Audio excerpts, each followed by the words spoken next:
ऐसा क्या अपराध बन गया? मैं तो सब ठीक ही कर रहा हूं, लेकिन आम दिखाई दिया तो वो ऐसे डर जाते हैं जैसे भेड़िया बच्चे का गला दबा ले तो लगता है अब मरा, ऐसे अहंकार है। पूज्यपाद श्री रूप जी महाराज के पास वैसे भी प्रकांड ज्ञानी थे, राज मंत्री, पूरा राज्य शासन इन्हीं से चलता था, रूप जी सनातन जी से। महाप्रभु चैतन्य देव जी की अद्भुत कृपा। राधे राधे भक्तों, श्री परम पूज्य श्री प्रेमानंद जी महाराज जी के दिव्य वचन व सत्संग को सुनने के लिए हमारे चैनल को सब्सक्राइब करें और कमेंट में राधे राधे जरूर लिखें। और इस सत्संग को बीच में छोड़कर इस सत्संग का अपमान न करें। जो गुरुदेव भगवान के वाणी व मुख से निकलता है वो हम आप तक पहुंचाने का प्रयास करते हैं। दोस्तों, इन्हीं दिव्य वाणी को सुनने के लिए हमारे चैनल को अभी तुरंत सब्सक्राइब करिए और कमेंट में राधे राधे जरूर लिखिए। राधे राधे। तो शास्त्र जैसे अपने को सब गिनती नहीं 1 से 100 तक, ऐसे किसी भी शास्त्र की कोई इतनी प्रवीण बुद्धि थी, एक बार स्वाध्याय कर लिया सब बैठ गया। अद्भुत शास्त्रों की ज्ञाता और भक्ति रस की चरम सीमा में डूबे हुए महापुरुष। अब शास्त्रों का पांडित्य अभिमान रखने वाले भला इनसे शास्त्रार्थ कर सकते हैं? आए, बोले हम दिग्विजयी पंडित हैं, आपको शास्त्रार्थ करना है। ये परिचय रखा या तो इसमें हार और दस्तखत और या फिर शास्त्रार्थ करो। तो प्रिया प्रीतम का नाम छोड़ करके अब कौन सी वार्ता करे? उन्होंने लिख दिया हार का दस्तखत। बड़े उसमें घंटा शंखनाद और बजाते दिग्विजयी पंडित, विजय प्राप्त हुई। उधर से पूज्यपाद श्री जीव गोस्वामी यमुना जी से स्नान करके आ रहे। जब ये सुना तो नजदीक गए, बोले तुम क्या बोल रहे हो? तुम विजय प्राप्त करके आ रहे हो? अरे मैं उनका एक छोटा सा सेवक हूं, कुछ क्षण मेरे सामने बात केवल कर ले तो मेरे गुरुदेव की बात कहता है, मैं उनसे विजय प्राप्त करके आया हूं। भला भागवतिक महिमा से युक्त बुद्धि और वो शास्त्री विद्वान कुछ क्षण में परास्त किया। अब भूल कर शब्द मत निकाल देना, मैं रूप गोस्वामी पर विजय प्राप्त, उनका एक छोटा सा दास हूं, जीव गोस्वामी ने कहा, और वो परास्त होगा। यह सूचना किसी ने श्री रूप जी को दी। हर शिष्य का यही कर्तव्य है जो गुरुदेव भगवान के प्रति करना चाहिए, जो जीव गोस्वामी जी ने किया। जे ही जीव गोस्वामी जी पहुंचे तो बहुत ही आवेश में श्री रूप जी एक आनंद में जा रहा था, विजय श्री का आनंद लिए भी। हमारा कर्तव्य क्या है? सामने वाले को सुख पहुंचाना। अरे मैं हार ली थी तो क्या चला गया? वो आनंदित तो जा रहा था, तुमने उसको परास्त किया, अपराध। चलो मैं तुम्हारा त्याग करता हूं। अब आप विचार करो क्या अपराध है? कोई भी शिष्य जो सहृदय अपने गुरुदेव को भगवान मानता है, प्राण मानता है, वो अपने गुरुदेव की अवहेलना कैसे बर्दाश्त कर सकता है? हटा दिया, अब जिया नहीं जा रहा था। यह है गुरुदेव की भक्ति। जिया नहीं जा रहा था, कैसे उनके सेवा के बिना, उनके दर्शन के बिना कैसे जिए? अब जीवन तो धारण ही करना है, क्योंकि गुरुदेव का मेरा तो है नहीं कि मैं त्याग सकूं। जब गुरुदेव छुटवाने तो जीवन छूट जाए। तो 2-3-4 दिन में जाते, जहां आटा मिलता तो घोर के पी लेते, ऐसे आटा, बस प्राण पोषण होता है। गुरुदेव के बिना जीना क्या? और वो धीरे धीरे, अब शरीर तो शरीर है ना, अनुकूल पदार्थ ना मिलने पर धीरे धीरे पेट बढ़ गया, जल उदर जैसा रोग बढ़ा, उदर में परेशानी। एक दिन सनातन जी भिक्षा, अरे माई जल्दी दे दे, समय हो रहा है। तो कहा इससे तो अच्छा मेरा बाबा है जो कभी कभी आता है, आटा घोर के पीता है। ब्रजमंडल में ऐसा तपस्वी महापुरुष जिसका मुझे परिचय नहीं, तो किधर से आता है बताया? उधर झाड़ियों में रहते हैं। वहां गए तो अश्रुपुलकित भगवत स्मरण, प्राण, पेट बढ़ा हुआ, बड़ा कष्ट। अरे ऐसा कैसे? तो हम पूरी बात बताई कि हमसे लगता है अपराध बन गया। कितनी उन्होंने ये नहीं सोचा यार हमने, वो आपकी निंदा कर रहा था, हम उसको ऐसा नहीं, मेरे से अपराध। अगर गुरुदेव कह रहे हैं अपराध बन गया तो बन गया मेरे से अपराध। हिम्मत भी नहीं हुई कि मैं एक बार जाकर प्रार्थना करूं। गुरुदेव ने कहा दूर तो दूर। सनातन जी ने कहा चलो हमारे साथ चलो, गए साथ। तो उनका ठीक है, इसने अपराध किया, लेकिन आप अपराध नहीं कर रहे। महाप्रभु का क्या आदेश है? जीवे दया। ये दया है आपकी। भक्ति में श्री रूप जी का प्रथम पदार्पण हुआ, लेकिन शरीर धर्म से पहले सनातन है, सनातन और रूप। पर भक्ति में पहले, तो इसीलिए भक्ति में पहले रूप जी का नाम आता, फिर सनातन है। तो उनका महाप्रभु चैतन्य देव की आप आज्ञा का उल्लंघन नहीं कर रहे, ये जीवे दया है। देख रहे हो मृत प्राय हो रहे दुलार के। ठीक, हमारा जीवन समर्पित है, अहम का जरा भी किनका गुरुजन बर्दाश्त नहीं करते, जरा भी। उनके अंदर द्वेष नहीं होता, उनके अंदर क्रोध नहीं होता। ये अहम शून्यता, ये अहम शून्यता ही महाप्रेम मिले। कई बार सत्संग में कहा है कि सबके अलग अलग वाहन हैं, कोई गरुड़ पर, कोई हंस पर, कोई मयूर पर, ऐसे।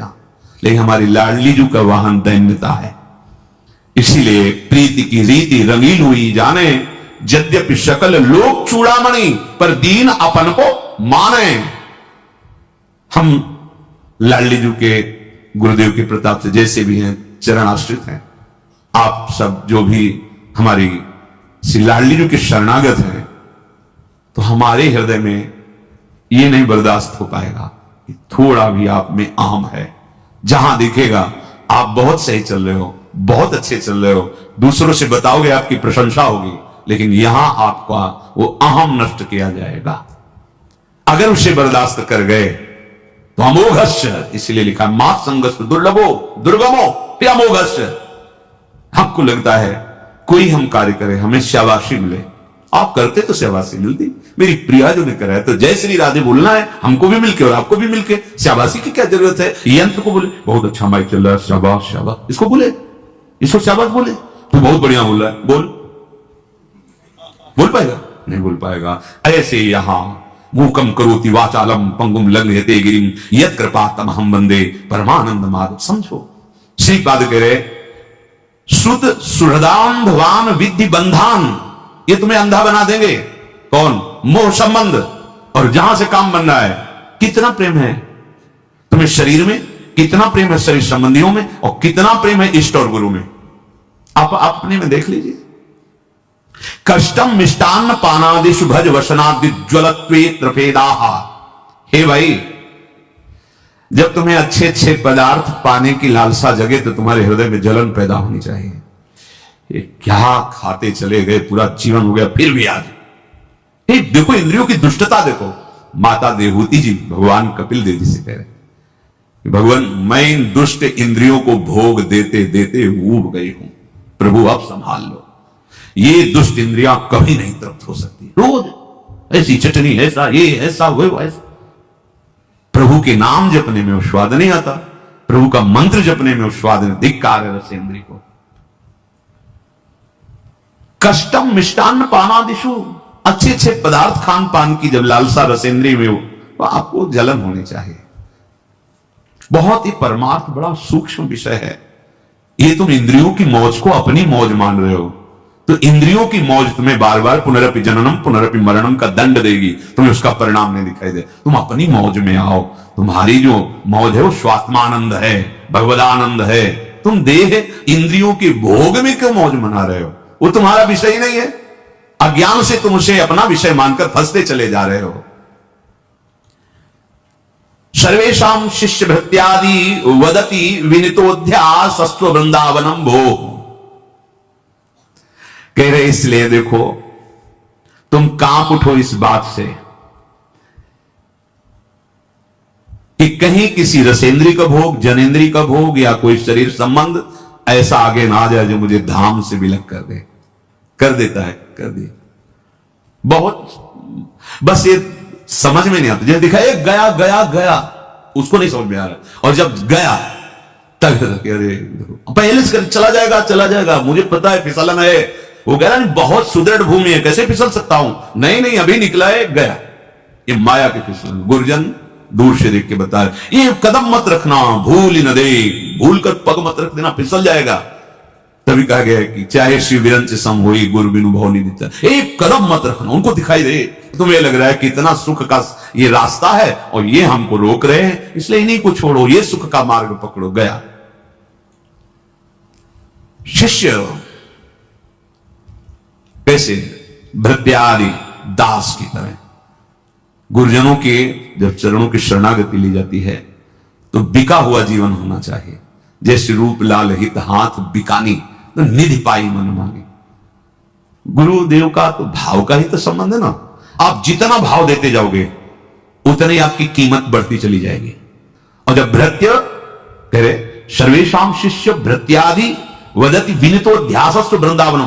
प्रभु आपके सिवा कोई सहारा नहीं, हमसे गलती हो सकती है, हम आपका विरोध भी कर सकते हैं, आपके प्रतिकूल भी चल सकते हैं, नाथ पर आप हमें दंड देना, आप कभी उदासीन मत हो जाना, आप कभी हमें भृत्य एक छोटे से सेवक जैसे बिका हुआ दास होता, मदन गोपाल शरण तेरी आयो, इस पद में श्री भट्ट देवाचार्य जी कह रहे हैं कि घर का दास, बिका हुआ दास, निज दास, घर जायो दास की तरह। प्रभु मुझसे गलती हो सकती है, जैसे हम अपनी मां से लड़ जाते हैं अपनी कामना के लिए, अपने अज्ञान के कारण, पर मां को हम मां ही तो मानते हैं ना। ये तो नहीं कह रहे थे कि वो आज तुम हमारे मनोनुकूल भोजन नहीं दिया तो तुम मेरी मां नहीं, वो मेरी मां। तुम्हारा गुण, तुम्हारा दोष हमारे संबंध में नहीं आएगा, तुम हमारी मां हो, बस मां। गुणवान तो मां और दोषमयी तो मां। अगर हमारी कामना की पूर्ति नहीं हो रही, वो हमें डांट रही, तो हमें दोष दिखाई दे रहा है कि मां तो बहुत डांटती है, लड़ती, पर मां मां है। चलो, ये लौकिक भाव। अलौकिक, मेरी मां सदगुरु है, इसने मुझे अध्यात्म में जन्म दिया है। वो जगत में पांच भौतिक माया में जन्म देने वाली मां, और इसीलिए गुरु को ब्रह्मा कहा गया है। गुरु ब्रह्मा, क्योंकि ब्रह्मा का कार्य सृजन करना। गुरुदेव ने मुझे अध्यात्म मार्ग में जन्म दे दिया, और गुरु विष्णु अब वही पोषण भी कर रहे हैं हमारे अध्यात्म का। और गुरुदेव महेश्वर, महेश्वर का कार्य है भगवान शिव का विनाश। गुरुदेव हमारे हृदय में छुपे हुए जितने काम, क्रोध, लोभ, मोह, मद, मत्सर, इन सब का नाश कर देते हैं। इसे गुरु साक्षात परब्रह्म तस्मै श्री गुरुवे नमः। तो बोले शिष्य को कैसा होना चाहिए? भृत्यादि वद, बिका हुआ दास। जो बिका हुआ दास, थोड़े से लोभ में क्षमता आ जाती सहन करने की। कई बार हमने सत्संग सुना, ज्यादा तो हम देखे नहीं, इतदाम में काम हो रहा था पूज्य महाराज जी की तरफ से, तो वहां धूप कड़क, और वो तस्लामी तो गारा समय, वो जो उनका सबका स्वामी होता है ठेकेदार, वो आ गए उनको गालियां दे, इतना ही काम हुआ, ऐसा वैसा। बाद में उन्होंने पूछा कि आप इतनी धूप में काम करें, वो गाली दिया, आपको बुरा नहीं लगा? तो उनका अगर बुरा लगेगा तो शाम के जो रुपया मिलते हैं देगा नहीं, रुपया नहीं देगा तो परिवार का पोषण। थोड़े से लोभ में इतनी क्षमता आ गई कि गाली दे रहा है, धूप है, सबसे, और आपको भगवत प्राप्ति का लोभ नहीं है, आप ऐसे कर रहे हैं, अवहेलना करें, भगवत प्राप्ति का लोभ। सहित सहित बाढ़े भगति गृह तन गुरु हित गात। समझ में आता है? नहीं भाई, ये भिखारी वाली बात नहीं है, ये महान धनी बनने वाली बात है। जिसके प्रिया प्रीतम धन है, उससे बड़ा धनी कौन हो सकता है? गुरुदेव हमारे जो अहंकार जनित कूड़ा करकट है उस पर, इसीलिए क्या शिष्य भृत्यादि वदति विदितोध्यासस्तु वृंदावनम भो। वृंदावन में शिष्यता स्वीकार करके ऐसे रहो जैसे बिका हुआ दास, घर जाया दास। घर जाया दास, हम कहीं जा ही नहीं सकते। जैसे भी हम आपके हैं, हे वृंदावन धाम, हे गुरुदेव, मेरी मति गति आपके विरोध में भी हो सकती है, पर करुणा करके आप कभी न छोड़ना। बात समझना है, हमारा मन है कभी खिलाफत कर सकता है, हमारी मति है कभी विषयी मति है, कभी निश्चय आपके विरुद्ध भी कर सकती है, पर नाथ आप कभी मत छोड़ना, आप हमें स्वीकार करते रहना। अंदर से दासत्व स्वीकार करने वाले को श्रीपाद कह रहे हैं कि वो जो बड़े सत्कर्माणि कृतानि सी हरिराराधिता श्रुतोपनिषतो आमृति वृंदारण्य यदैव संकल्पितो वासः।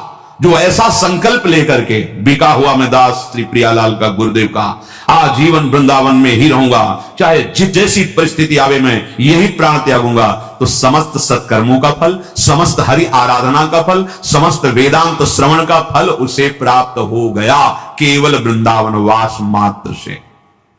चलते हैं भगवान श्री राम के पावन चरित्र का कथन श्रवण करके, कलिमल का नाश करके अपने हृदय में आराध्य देव की अनन्य भक्ति धारण करते हैं। प्रसंग चल रहा है श्री रघुनाथ जी के समीप समस्त अयोध्यावासी ऋषि मुनि बैठे हैं, भगवान सबको उपदेश किए। पीछे 2 दिन चर्चा चलती रही। भगवान शिव कहते हैं, उमा ये अयोध्यावासी सब कृतार्थ रूप है। अब इनको कृतार्थ होना नहीं, क्योंकि अवध धाम में वास करते हैं। ए भाई, आप भी कृतार्थ रूप हैं, क्योंकि आप वृंदावन धामवासी हैं। देखो, स्वीकृति से सब बात बन जाती है। जब मामा प्रयागदास जी से कोई संत भगवान विनोद ने, मामा तुम तो गिरदा लगाए ऐसे गद्दा में बैठे रहते हो, कभी देखते नहीं कि